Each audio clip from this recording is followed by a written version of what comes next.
Now, the surrender of Mr. Duterte to the ICC is something that was, of course, the decision of the Philippines authorities.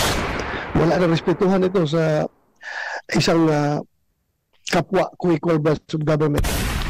So, Madam Chair, I would like to move that we issue subpoena to these government officials to require their presence. Ang sigaw ko sa Executive Secretary Bersamin para sa mga pinoprotektahan niya, bring them here.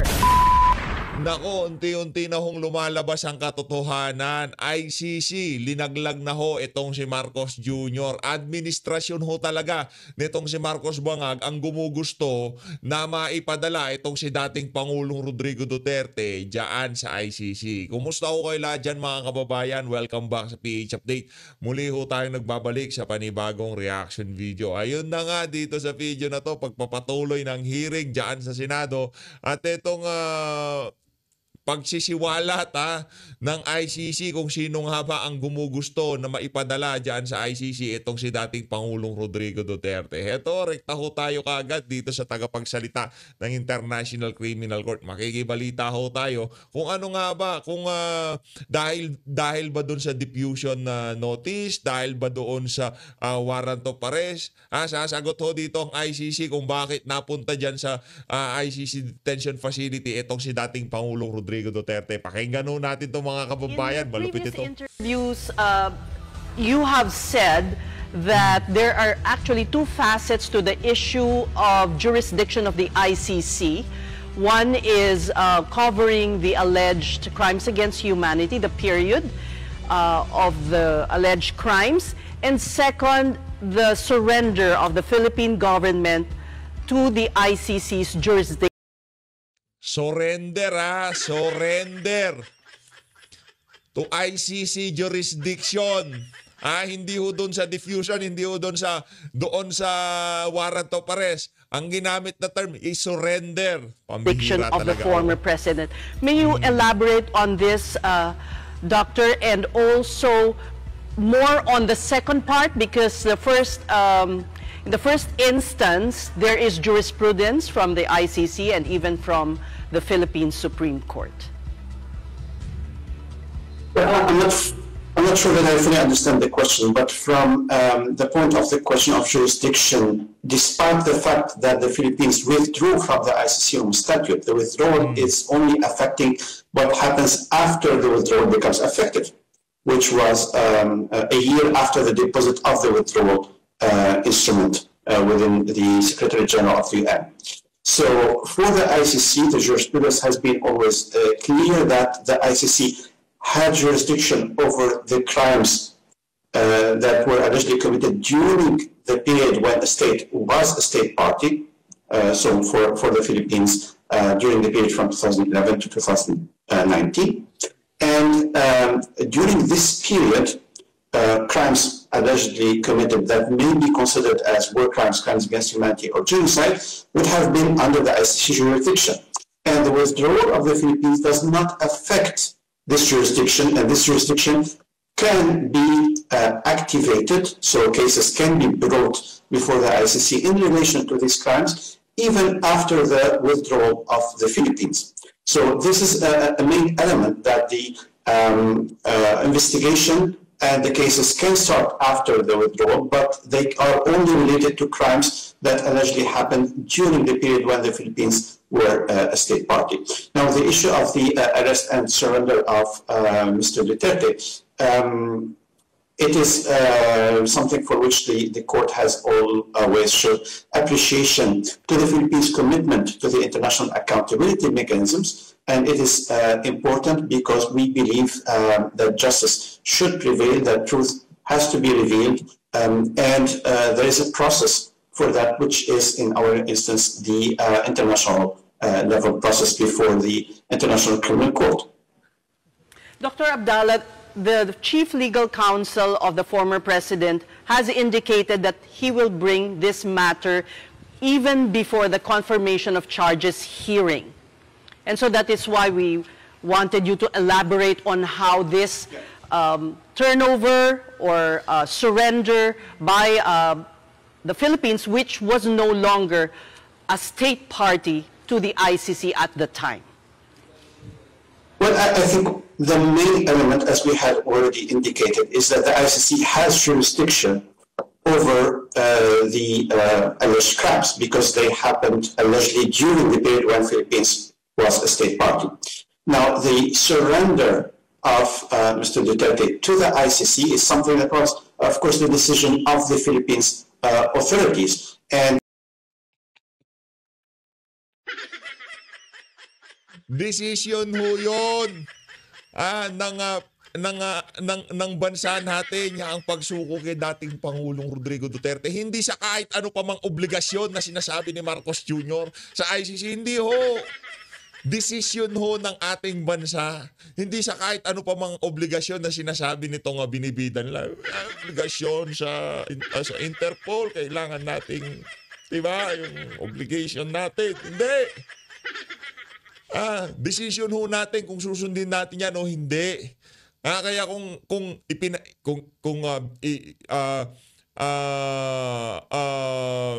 tawag dito, grabe, ang daming nangyayari sa social media.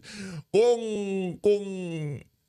iniharap muna sa local court itong si dating Pangulong Rodrigo Duterte, yung irenespeto yung kanyang mga karapatan bago siya pinadala diyan sa dapat yun sana ang nasunod. Yun ang pwedeng gawin, yun ang pinaka makabuluhang desisyon na ginawa ng administrasyon itong si Marcos Jr. Pero hindi ho nila ginawa yun. Dahil nga naman pagka napadala na sa ICC itong si Tatay Digong, wala na, mahihirapan na ho tayong pabalikin siya. Yun ho yun. Pero ang sigurado ho natin dito, ibinenta ho ng administrasyon ni Marcos Jr. ang sovereignty ng ating bansa dito sa mga banyaga na to. Maliwanag pa ho yun sa sikat ng araw. Isinuko ho nitong si Marcos Jr. ang ating sovereignty dito sa mga dito sa mga banyaga na to. Kaya naman nating litisyan, bakit pa ipinadala dyan? Decision ho yun ng administrasyon nitong si Marcos Jr. Hindi sa kung ano pa mang commitment sa ICC. Maliwanag ho yun. Maliwanag ho yun. Hindi ho niya binida yung warrant of arrest eh. Binida ho ba niya yung warrant of arrest? Decision pa rin ng Estado kung paano nila tutugunan yung warrant of arrest na ipinadala sa Interpol na kung saan nag-issue ng diffusion notice. Hindi red notice, diffusion notice. Na kung saan sinasabi pa ng Interpol, kagagawan pa ng Pilipinas yung yung diffusion na yon. Pambihira talaga ibang klase ho. Dito, mamaya next video, medyo magiging exciting itong pag-uusapan natin. If there is any question about whether it was lawful or not, it would have to be submitted to the judges. I cannot speculate what the judges might say, and then we'll see what would be the outcome. But of course, even states that are not parties to the ICC Rome Statute, they can cooperate with the ICC on a voluntary basis. So the question is, I think, might be raised by the defense about the lawfulness of the arrest itself, but that has to be decided by the judges. I cannot speculate on it.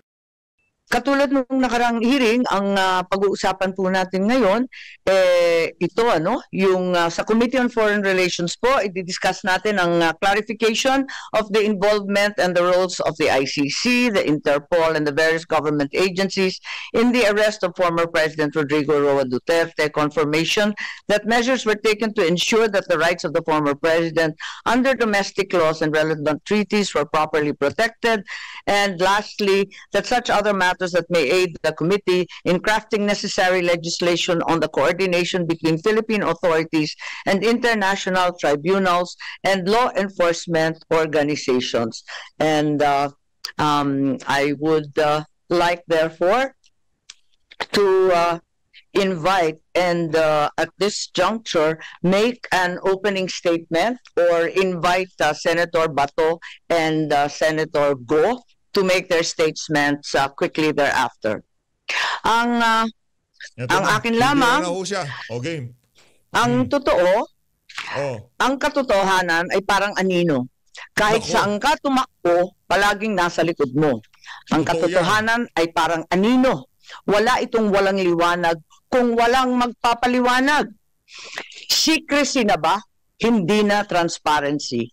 Ang pag-iwas sa katotohanan ay parang utang na may interes. Habang hindi binabayaran, lalong lalaki ang atraso. Maari mong iwasan ang pagharap ngayon sa araw na ito, pero darating din ang araw ng paniningil. Natanggap ko ang email noong March 31, ang opisyal na liham sa tanggapan ng Executive Secretary Lucas Bersamin na nagsasaad na ang mga miyembro ng gabinete at iba pang mga opisyal ay hindi makikilahok sa Senate hearing ngayong araw. At ang sabi nila, sapat na raw ang sinagot nila noong March 20 at kumpleto at mahusay ang binahagi na impormasyon patungkol sa pagkakaaresto ng dating Pangulo. Nabanggit din sa liham ang executive privilege at binigyang diin yung sub judice rule dahil may 4 na petisyon umano kasalukuyan sa Supreme Court. Ngunit nalito ang inyong komite pagkat noong araw din ng March 31 at lumabas ng April 1, sinabi naman ni PCOU Sec Claire Castro sa kanyang press briefing na hindi kailanman pipigilan ng Pangulo na pumunta ang mga cabinet member o secretary kung sila ay ating papatawag. Nag-April Fools nga ba sila? Nalito talaga kami. Doon sa sulat, bilang tugon sa sulat ng ating ES, una ang kanyang tinukoy na comprehensive findings. This was the letter, this was mentioned in the letter, but my findings were very clearly preliminary findings, which is the reason for the second hearing. Marami pang mga tanong na nangangailangan ng sagot. At napakarami nating mamayan na nagpadala ng iba't ibang dokumento, impormasyon at ebidensya. That pagkakataon sana ang hearing na ito para magpaliwanag ang ating mga cabinet members sa taong bayan. Sa usapin namin ng sub judice, alam natin at alam higit sa lahat ng ating dating Chief Justice na ang Korte Suprema na mismo ang nagsabi na hindi ito nalalabag kapag Senate inquiry in aid of legislation. Hindi ito saklaw ng karaniwang sub-judice na nagbabawal isa publiko ang mga bagay na liniliti sa korte. Mahalaga ang... Di ba nga yung confidential ni VP Sara, pinag-uusapan sa korte, iniimbestigan sa COA, in-invoke ko nila yung sub-judice. Hindi naman pinansin ng House of Representatives. Magpaturo ka kay Barbers, kay Paduano. Magagaling yung mga yan. Sa kanila ka magpatulong. Magaling pang mag-contempt yung mga yan. Magpa-tutor ka sa kanila. I mean, Marco, sila magaling eh. Ano gagawin mo niyan? Hindi mo sila i-contempt? Hindi mo sila i-susyokos order? Anak ng tao. Legislative inquiry sa paghubog at pagpapatatag ng ating mga batas. Panghuli, nirerespeto ko ang doktrina ng executive privilege. Pero pakatandaan natin, hindi ito pwedeng gamitin bilang blanket shield, pangkalahatang pantago para ilagan ang tanong at umiwas sa paanyaya ng Senado. Itong landmark case na kabisado naman natin, Senate versus Ermita, nagtakda ng saklaw ng executive privilege. Nagsasaad na bagamat pwedeng gamitin ng ehekutibo ang pribilehyo niya na mga investigasyon ginagawa sa Congress, maaari rin mapasawalang bisa kung ang impormasyon hinihingi ay mahalaga sa tungkulin ng Kongreso sa paggawa ng batas o pagsagawa ng aming oversight function. May sikat na kasabihan, hidden truths are unspoken lies. Ang katotohanang tinatago ay kasinungalingan din. At mukhang gano'n ang nangyayari ngayon sa pagtatago ng katotohanan gamit ang executive privilege at sub judice, nagmimistula tuloy na may cover-up sa mga nangyayari. Ngayon, inaanyayahan ko si Senator Bato at si Senator Go na mag-preliminary statement din po. Pakinggan natin to si Senator Thank you, Bato. Madam Chair. What we have right now in front of us are empty chairs. Itong ginawa ng mga opisyalis from the executive branch of government is a total snub to as far as we're concerned. And ito'y tahasang pagbaliwala sa doktrina ng checks and balances ng ating gobyerno. Kung ayaw na mag-attend ng hearing, ibig sabihin, ayaw na nilang magpapacheck sa atin na co-equal branch of government. So what will happen to this? Pag tuluyang ganito ang mangyayari is, I think we are now on the verge of a constitutional crisis kapag tuluyan nilang isnab yung ating imbitasyon. Wala na mangyari. Wala na respetuhan ito sa isang kapwa co-equal branch of government. So, Madam Chair, I would like to move that we issue subpoena to these government officials to require their presence in the next hearing. Kung meron ka pang gaganaping hearing, dapat masubpoena ito sila para magkaalaman. Klaruhin natin ito.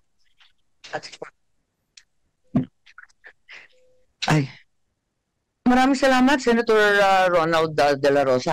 Actually, dalawa yung subpoena na pinapapirma ko sana kay SP Cheese. Isa para kay Prosecutor Fadulion at ikalawa para sa head ng ating Air Force, si General Cordera. Pero yung dalawa, hindi ko pa natatanggap na pirmado. Ang sinabi ni SP, pinadala na daw niya sa legal ng Senado. Pero hanggang ngayon, wala pa rin tayo natatanggap. Oy, SP, ano pang hinahintay? Ito talagang si SP, oo. Aso kasi yan itong si nang hipag mo. Yan ay yung Senate President. Tanggalin nyo yan kung gusto nyo mag-usap-usap kayo. Ito, ganito na lang ho ba tayo dito sa Senado? Kausapin nyo mga kasama mo dyan. Kasi pagka hindi nyo tinanggal yan si Chis Escudero, naku, walang mangyayari sa inyo dyan. Extension lang kayo ng Malacanang dyan sa mga pinaggagawa ng ng Senate President nyo. Tanggalin nyo yung Senate President nyo. Kung gusto mo, ikaw maging Senate President. Yarin lamang alam na ng sambayan ng Pilipino na hindi kayo in good terms ng kapatid mo. Wala namang problema sa amin yon. Sige, mag-Senate President ka. Ayun, meron ka ng 2 boto. Si Senator Bato at saka si Bongo. Oh, sige na, tumayo na kayo dyan. Pag-usapan nyo yan. Naku, masisira Pilipinas dyan sa Senate President nyo na yan. Hindi ba inciting to sedition pagka sinabi natin tanggalin yung Senate President? O sige, hindi. Ano naman yan, di ba? Ganyan naman talaga kalakaran dyan, di ba, sa Senado pagka medyo sablay yung Senate President, sinisibak. Hindi pa masablay yung mga pinagagawa niya na yan? Yung mga naging litanya niyan, yan yung pagdukot kay Tatay Digong, yung pagkidnap kay Tatay Digong, pagpapadala diyan sa dahig. Ano daw doon? Walang linabag na batas. Okay lang kayo doon?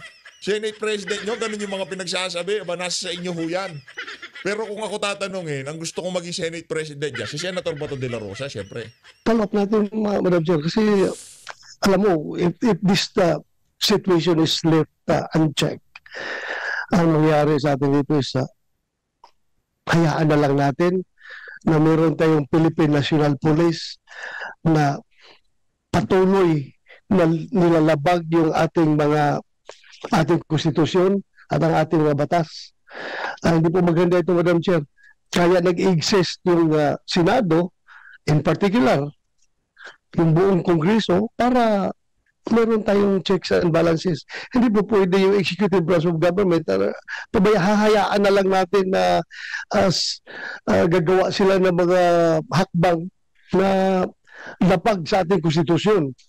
So we are here to check them. So kung hindi sila magpapacheck, isnab sila ng isnab sa atin, then magkakaroon tayo ng constitutional crisis dito. Check and balance. Dapat talaga yung check and balance yan. Ayon po ako sa inyo at talagang hindi tama itong pangkalahatang sinasabi. Lahat na lang executive privilege, lahat na lang sub judice. Alam naman natin, hindi naman tayo lihis at alam naman natin na napaklaro ng Nery versus Senate, yung Ermita case, kaliwaliwanag na kinakailangan na talagang malapit sa Pangulo, ang impormasyon hindi makukuha sa iba, hindi naman ito magiging panganib para sa lipunan, kaya't paano po ito naging executive privilege, alam na po natin yan at hindi naman tayo nakikialam dun sa bagay-bagay na sinaloob ng mga kaso at asunto sa Korte Suprema. Kaya ang palagay ko, dadami po ang sampina na hihilingin natin sa ating Senate President. Marami na po kasi kung dadalawa lang yung na-absent dati, pagkarami-raming absent, nakikita natin tayo-tayo lang na narito. Kaya nalulungkot po kami.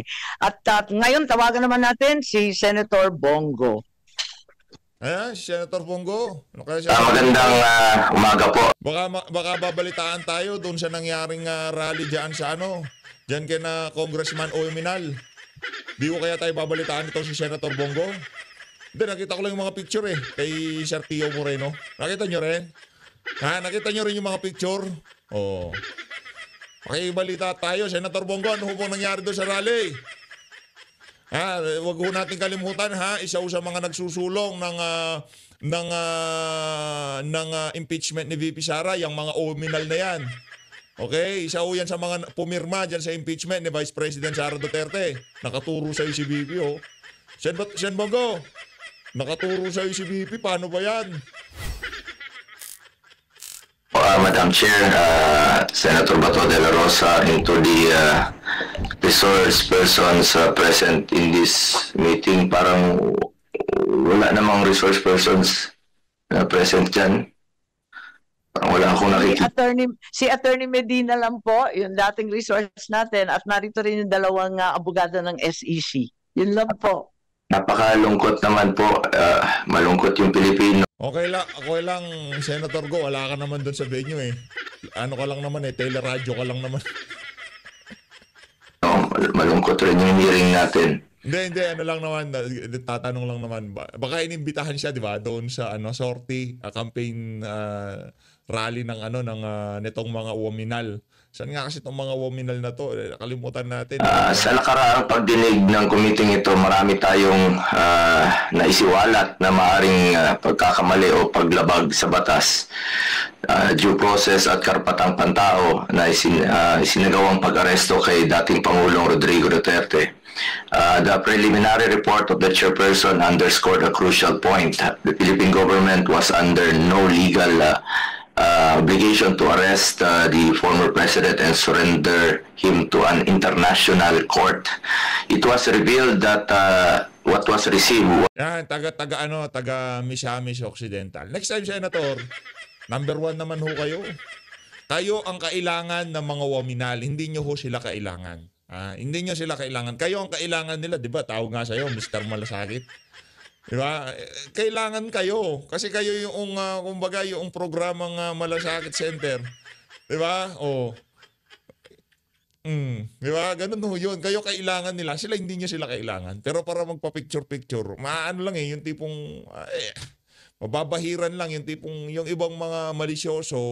Sabihin na natin malisyoso pero talagang kamali-mali siya naman yung... Hindi nyo sila kailangan. Hindi natin sila kailangan. Kayo ang number 1 sa survey. Pero strategy ni Senator Bongo, magagawa natin sa kanila naman yan. Pero sigurado natin dito, etong si Honorable Oeminal Sancho Fernando o itong si Ando Oeminal, isa ho siya sa mga pumirma sa impeachment ni VP Sara. Pero para sa makasama sila sa iisang lamesa, naiintindihan naman natin yung aspeto ng politika. Doon sa na yun, politics is addition. Naiintindihan ho natin yun. Pero ngayong mga panahon na to, yung mga kababayan natin na taga-suporta ni Tatay Digong, kumbaga prinsipyo, kumbaga inaano natin yung sinasantabi natin yung mga hindi tunay at yung mga tunay. Ika nga. Kung politics is all about addition, ika nga, di sana nasa atin tong mga itong mga DDS, tapos nakikiapid pa tayo dito sa mga Talyanista at mga ensaymada na to. Kasi tayo, addition tayo, liligawan pa natin. Hindi kasi mga sarado na utak ng mga yan. Ngayon magkakaalaman nga tayo dito sa election na to kung sino nga ba ang mas malakas ang boses. Ika nga pahingi ng ingay, ika nga nitong si Andrew no? Kumbaga dito sa dito sa election na to, magkakaalaman na tayo itong mga sino ba ang kumbaga mas pinagkakatiwalaan ng sambayan ng Pilipino. Kaya para makipag-birthday, makikain, taas ka ng kamay na ganito sa mga Uominal, Siguro para sa mga DDS, pwede nating tawagin unconstitutional yan. Meron palang constitution yung mga DDS, Duterte supporter, no? Hindi, ilagay natin yung ilagay natin yung bahala nga ka dyan. Pagka yung tipong medyo naging alanganin yun, tipong, sige na nga, bahala. Ano mababasa nyo doon? Doon sa kasama nitong si Senator Bongo, yung mga waminal. No? Nandiyan pa naman yung Senator Philip Salvador. Ha? Nandiyan pa si Senator Christopher Bongo. Pero palakpakan natin si Senator Bato de la Rosa. Tuloy. Was merely a diffusion notice which was unverified and unapproved by the International Criminal Police Organization, Interpol Secretariat. The government has repeatedly stated that the International Criminal Court has no jurisdiction in our country. Parating paulit-ulit yan. At hanggang ngayon, yan naman po pinag-uusapan na wala pong jurisdiction. Kung walang jurisdiction ng ICC, bakit pinayagang pumasok ang Interpol? Kung hindi kinikilala ng gobyerno ng ICC, bakit nila binigyan ng pansin ng arrest warrant mula sa ICC? At it was very fast. Napakabilis po ng pangyayari. I'm sure kindly check nyo rin po sana. Baka maraming may mga red notice dyan na hindi naman minadali, hindi naman hinanap, pero ito, ang bilis po. Mas inuna niyo pang isinuko si dating Pangulong Duterte kesa sa matagal na siguro nandyan sa listahan. At kung sinunod niyo lang po ang batas at tamang proseso, hindi niyo papayagan na ilipad lamang sa loob ng 14 na oras si Tatay Digong. Madam Chair, hindi natin maaaring ipagsawalang bahala ang seryosong implikasyon ng mga pangyayaring ito. Napaka-unhealthy po itong nangyari ngayon. Maaaring may mga batas at proseso ang ating bansa na nalabag at maaaring may mga karapatan ng isang mamamayang Pilipino ang naisang tabi. Kung ang dating Pangulo ng ating bansa ay maaaring tratuhin ng ganito, paano na lang kaya yung mga ordinaryong mamamayan? Ano ang garantiya na hindi ito mangyayari sa iba? Dapat bawat Pilipino, mataas o mababa ang katayuan sa buhay, dapat may gobyernong masasandalan na hindi siya pababayaan. Former President man o hindi, karapatan yan at lalo sa pagdating sa kanyang kalusugan, kaligtasan at buhay. Hindi rin ninyo isinaalang-alang na matanda na po si Tatay Digong, ang matatanda po, frail, fragile, sa totoo lang, harmless na po si Tatay Digong. For humanitarian consideration, kahit sinong lolo at lola natin, Okay, lipat na tayo. Ito, pag-usapan nun natin yung aeroplanong ginamit nitong Bangag administration para ipadala sa dahig itong si dating Pangulong Rodrigo Duterte. Makikimarites tayo dito kay Senator Amy Marcos. Alam nyo mga kababayan, ito, hindi man magiging popular itong itong sinasabi ko na to. Diyan sa mga sinasabi ginagawa nitong si Senator Amy Marcos.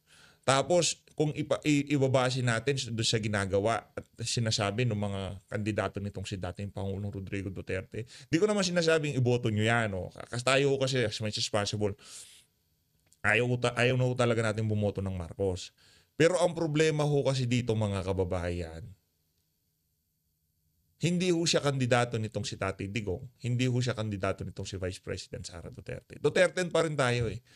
Pero sa mga senador, na ngayong mga panahon na to, siya sa nakikita natin na talagang masama ang loob at talagang gusto niyang magkaroon ng linaw yung pagkakadukot na yan kay dating Pangulong Rodrigo Duterte. Unti-unti na parang unti-unti na nakakapambudol itong si Senator. Huwag ko kayo magpabudol. Ano lang yan, no? Alam mo natin, maraming pagkukulang. Iba nating mga kandidato dyan, diyan sa issue nitong si dating Pangulong Rodrigo Duterte. Pero yung mga nakikita natin talagang nagsasalita, talagang ramdam natin yung pagmamahal nila kay Tatay Digong. Una na dyan si Senator Bato de la Rosa. Yung kada speech naman naririnig natin na talagang si Tatay Digong ang ibinibida. Congressman Rodante Marcoleta. Itong si Attorney Jimmy Bondoc, Attorney Vic Rodriguez. Kada buka nila ng bibig nila, kahit sa speech na marinig natin sila, si dating Pangulong Rodrigo Duterte ang binibida. Hindi ho yung kanilang pangangampanya. Kumbaga, iyon kasi yung pinakamagandang halimbawa kung ano na ang sitwasyon ng ating bansa ngayong mga panahon na to. Ikwento mo yung nangyari kay Tatay Digong, tapos ang usapan. Ganong kababoy ang mga nasa pamahalaan natin. Kaya wala ka nang kailangan na ibida pang kung ano-ano, di ba? Yung impeachment ni VP Sara. Pagka yan ho kasi mga pinag-usapan, sa ayos gusto ng administrasyon, lalabas ang kanilang mga kababalaghan, mga kabalbalan, ika nga. Na chartered plan, eto nga, yung tail number, PRC 5219. Ang kapitan daw, nung March 11, Johnny Gulla, Elmo Segovia. Parang pamilyar na nga itong mga pangalan na to. Pati yung flight officers, Wenny Lim, Celce Puedes, and Alinino Santos, Committee Secretary, please take note. Ganito rin yung pinangalanan ni Senator Cayetano, ASEC Marcos Lacanlale. Kung pwede natin kausapin sana, hindi naman na tayo naghuhusga, kundi gusto lang natin malaman kung ano talaga nangyari. Ngayon, meron rin na i-correct ko lang, Yes, Marcos Lacanlale. So Yes, Marcos pa rin. Lacanlale. Marcos Sabi pa ko, rin. Marcos Lacanlale. Okay. Pero hindi ko kamag-anak ha. Ikaw talaga. First name yun, ma'am. First. Linuloko lang kita. Tsaka Yusha. Lakanilaw. Lakanilaw. Ay, hindi Lacanlale. Nakanilaw. Okay, please correct. Okay. So, yun yung mga pangalan na kinakailangan. Meron rin nag-text sa akin, hinahamon ako, sana hindi manahimik. Please put on screen. Sana hindi manahimik si Senadora. At wag pagtakpan ang iba at wag maging selective lang sa mga taong sumunod lang sa utos ng nakakataas. Isama nyo ang may-ari ng eroplano na yan dahil kasabwat din siya. Itodo nyo na, wag half-cook. Andito po ang picture nung eroplano, kung makita ninyo sa Lawag City, ginamit muli ng ating Pangulo 30 March 2025 dahil daw pumunta sa isang rally March 28. Andito po yung record, kaya alamin natin sana sa kaap ano nga ito. Hindi ito ang kauna-unahang pagkakataon na ginamit ng Pangulo Bongbong itong eroplanong to at hinihiram nga ito ng iba't iba. Nandito rin sa Mindanews, kung makikita po ninyo, yung iba't ibang paggamit nito, nariyan din sa Davao, naglanding din sa Tawi-Tawi po. At ang nagbigay ng picture, tactical operations ng Sulu. At andito rin yung Puerto Princesa, gamit din po sa Palawan. So, madalas gamitin ang eroplanong ito ng ating Pangulo at pinagtatakaan namin dahil napaka-stricto ng security para sa Pangulo, hindi po ba? At alam natin na meron rin naman presidential plane ang Air Force. Kaya't eto nga, nagiging himala kung bakit iba yung ginagamit at bakit nagamit ulit pagkatapos dinala si Presidente Duterte, ginamit ulit papunta sa amin sa Lawag. Yes, Senator Bato, please.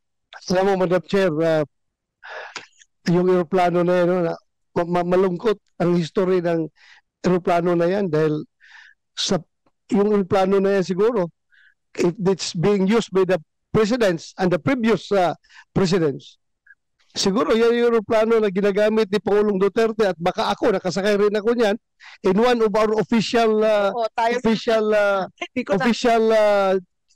duties, no, when we flew with the president, baka nakasakay tayo dyan at yan ang ginagamit ng aeroplano sa pag-perform ng kanyang official duties as President of the Philippines, at yan din ang aeroplano na naghatid sa kanya sa kanyang huling hantungan ng ICC. Masyado ka namang sumusuko na. Wag mo na tayo sumuko, baka namang iuwi pa siya. Baka sana yung aeroplano na rin yan ang magsundo sa kanya kapag siya ay binigyan ng pinag-bail ng ICC. Sana masundo rin siya ng aeroplano na yan, Madam Chair. Maraming kababalaghan, sayang wala rito ang mga kaap at yung mga opisyal. Yung bang may-ari ng eroplano, executive din siya? Contempt na kagad yan. Wala na sumpina. Ang manang At ano iba ba yan? pang testigo na makakapagbigay ng linaw sa sambayanan tungkol sa eroplanong mahiwaga. Ngayon, meron rin tayo sanang tanong tungkol kay Arnie Teves. Yun, maliwanag. Nako, Talagang yan kay Arnie dyan, nagkaroon ng red notice kay Congressman Arnie Teves. Ang tagal na Kaya yung lang, notice yan. ang Interpol, nagsasabi na hindi pa rin mahuli-huli. Ang sabi, nandun pa rin sa Timor-Leste, kahit ang Timor-Leste, miyembro rin ng Interpol. So ang tanong, asan na si Arnie Teves? Pinarusahan ba ang Timor-Leste? Ang alam ko, di ba, hinatulan ng kanilang Court of Appeals na hindi po pwedeng ipadala sa Pilipinas. Bakit ganun? Pwede palang hindian. It is very clear, Mr. President, Madam Chair, na ang papel ng Interpol is purely coordinative and sharing of information. So, kung ang Interpol magdala ng warrant dito, coming from ICC, napakadali lang sabihin ng PNP.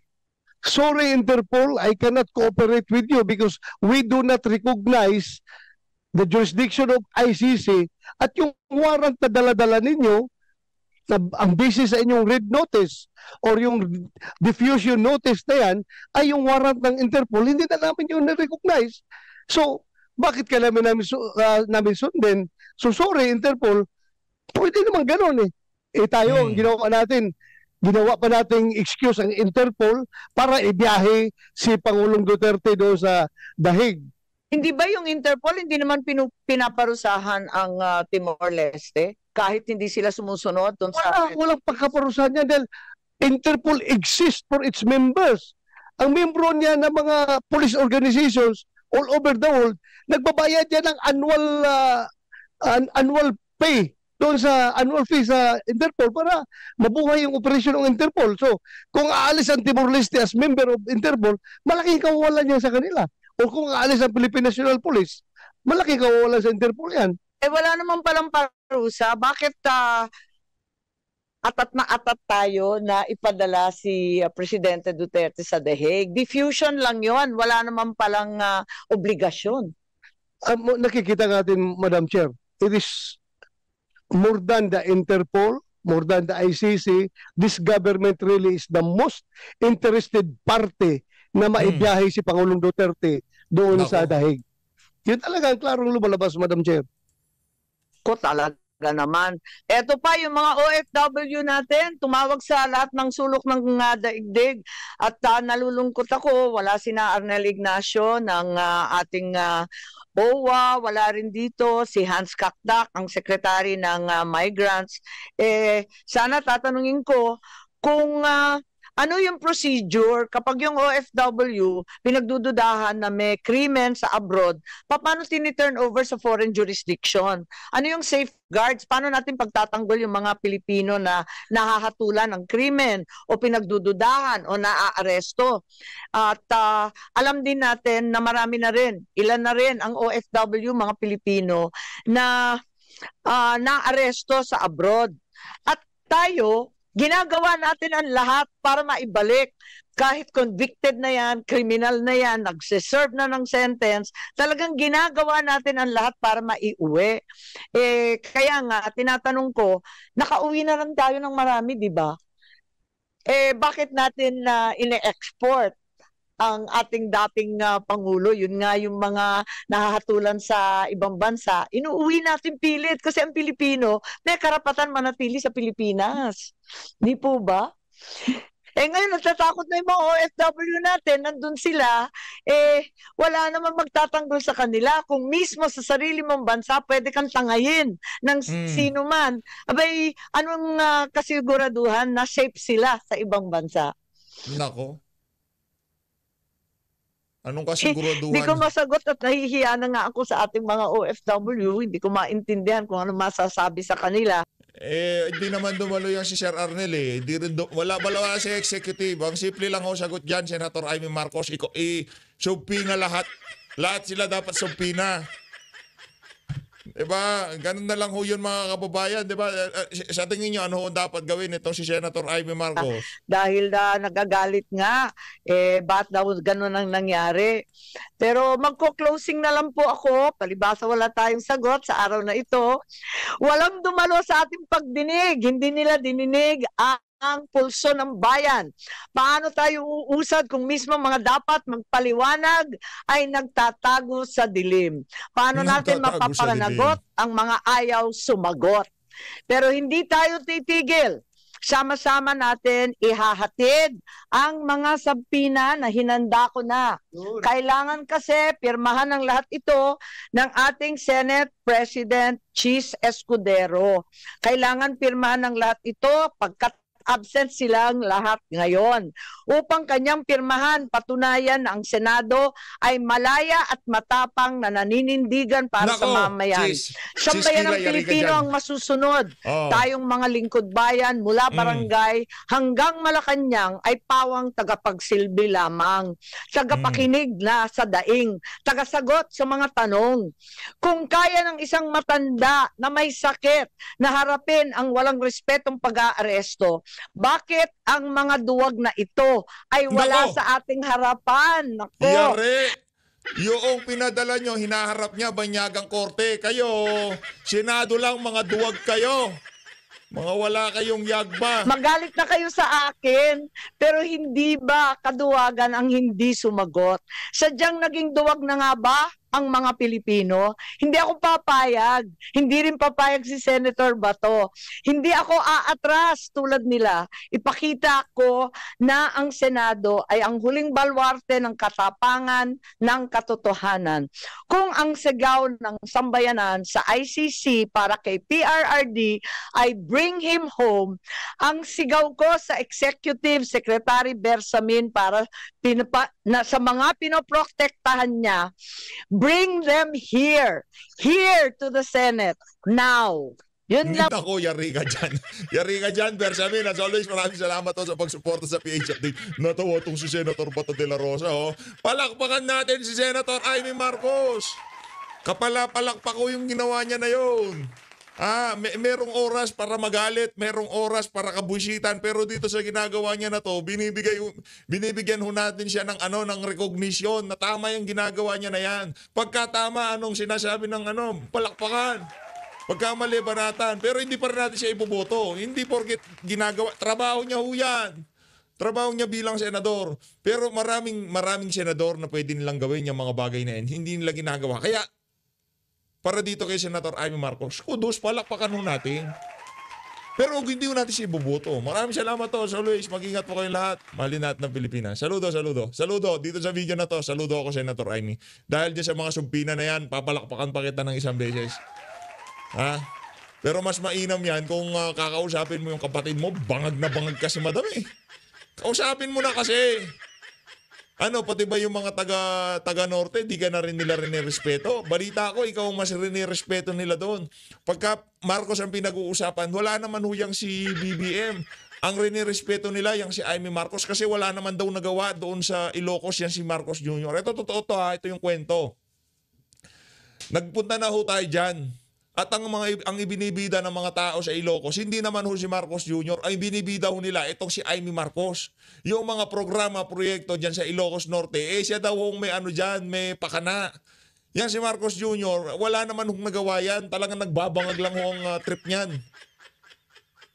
Kaya tayo din ho nalungkot noong talagang bumagsak yung